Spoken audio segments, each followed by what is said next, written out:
On est venu vous rencontrer dans le cadre des chroniques MADA. On va parler des saines habitudes de vie. Mais qu'est-ce qu'on doit faire pour y parvenir? Bon, bien, concernant les aînés, justement, les saines habitudes de vie, pour les aînés, ça englobe beaucoup de choses. Mais premièrement, on a une question à se poser. De façon générale, on souhaite tous vieillir le plus longtemps possible, le plus en santé possible et demeurer à la maison.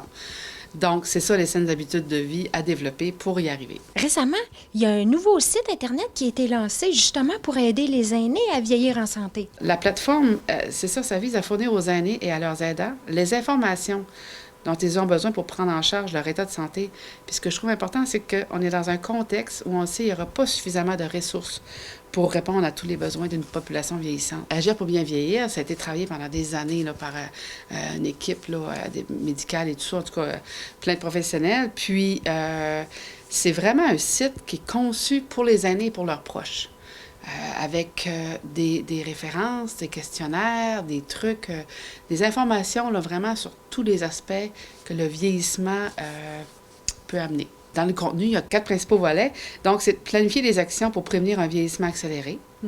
Ensuite de ça, c'est de repérer les signes d'une détérioration de votre santé, de réfléchir à l'importance d'agir et de consulter, puis de préparer vos rendez-vous avec un professionnel de la santé. Quand on dit planifier des actions, bien, ça va se faire un plan dans le fond. Un plan soit au niveau de la nutrition, au niveau de bouger pour prévenir, justement, c'est ça, c'est bouger pour prévenir la détérioration. Les signes d'une détérioration, il y a un vieillissement normal, puis il y a un vieillissement accéléré. C'est très clairement décrit. Okay. Il y a même un questionnaire que vous pouvez remplir. Okay. Réfléchir à l'importance d'agir et de consulter, bien, des fois, on se dit, bon, ben, c'est normal, je suis vieillissant, il se passe telle chose, bon, j'ai plus mal, mais à un moment donné, non, c'est pas normal tout le temps. Donc, c'est important de consulter, puis de préparer ces rendez-vous-là, justement, parce qu'on ne voit pas toujours notre propre médecin, donc c'est important de donner toutes les informations possibles, de ne pas gêner. Bien, se garder actif, justement, c'est de prévenir une détérioration de la santé prématurée. Puis, si vous ne l'avez jamais fait, vous avez 75 ans, il n'est pas trop tard. C'est certain que, bon, peu importe, je veux dire, les personnes, chaque personne est unique, on peut avoir des problèmes de santé, mais même quand on est malade, on peut quand même bouger un peu, même si on est hospitalisé, puis on peut se déplacer, mais on peut quand même sortir de notre chambre puis se déplacer dans le corridor. Il y a toujours des tout petites choses qu'on peut faire. C'est pas obligé d'être un gros défi à se donner. Non, c'est ça. On peut se faire des petits défis, plein de petits défis dans sa journée pour bouger un peu plus. Oui, dépendamment de l'âge qu'on a, c'est-à-dire dépendamment de son âge, on peut, que ce soit pendant qu'on écoute nos émissions de télévision, on va se lever aux annonces. Bon, s'étirer un petit peu.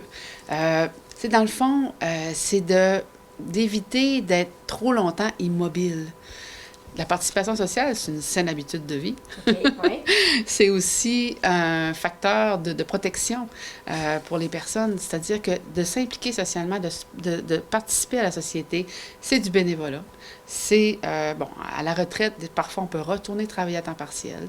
On peut s'impliquer dans la société, ça peut être comme élu, ça peut être comme juste participer aux activités qu'il y a dans la municipalité ou dans les organismes. Le bénévolat, c'est de donner aux autres, puis c'est de donner à soi-même aussi, dans le sens que c'est de donner de son temps, c'est de pouvoir conserver une vie active, socialiser. Ça maintient une bonne santé mentale, ça donne un sens à ta journée, à ta semaine. Puis c'est pas obligé d'être du bénévolat que tu fais 20 heures semaine. C'est selon ce que tu aimes, selon tes intérêts, justement, c'est selon ce que tu es capable. Mais l'inclusion, c'est d'inclure les aînés, de dire, ben cette personne-là, elle a des connaissances, des compétences, de l'expérience. Donc, ça a un effet bénéfique sur son sentiment d'utilité, on se sent utile. Un accomplissement personnel aussi. Je veux dire, L'estime de soi. L'estime de soi. Veux pas, quand on arrête d'être actif au niveau du travail, à prendre notre retraite, il y a moins d'obligations. À un moment donné, on tourne en rond. Tu sais, on est habitué pendant des années et des années à aller travailler, avoir un horaire, avoir des obligations. Là, tout d'un coup, c'est sûr que ça se prépare, une retraite, là, mais veux pas, tout d'un coup, on est moins actif. Bon, il y a un petit bout, j'imagine que ce sont comme des vacances, mais à un moment donné, on se dit, qu'est-ce que je fais? Puis, je veux dire, le vieillissement, les gens vieillissent plus vieux. La retraite est longue. Donc, d'être impliqué socialement, de participer socialement, ça agrémente la vie. Prenons soin de notre santé. De prévenir la détérioration de notre santé physique et mentale. prévenir d'avoir à tout prix besoin de l'État pour s'occuper de nous. Je pense que si on peut retarder ça le plus longtemps possible, parce que oui, le vieillissement, c'est normal qu'on ait des pertes d'autonomie, mais quand on est très vieux, c'est quoi aujourd'hui? 85, 90, 100 ans? Puis là, il y en a qui vont peut-être me lancer des tomates en me disant, j'ai 90 ans, je suis pas vieux. Parfait, parfait, c'est dans la tête. Donc, c'est ça, prenons soin de nous, soyons autonomes de notre santé mentale et physique, puis soyons aux aguets aussi s'il arrive des choses. C'est pas nécessairement normal. Donc, il y a plein d'outils là, à aller consulter pour vieillir en santé. Un beau message important. Merci beaucoup, Karine. Bien, merci à vous autres de nous permettre de s'adresser à tout le monde comme ça.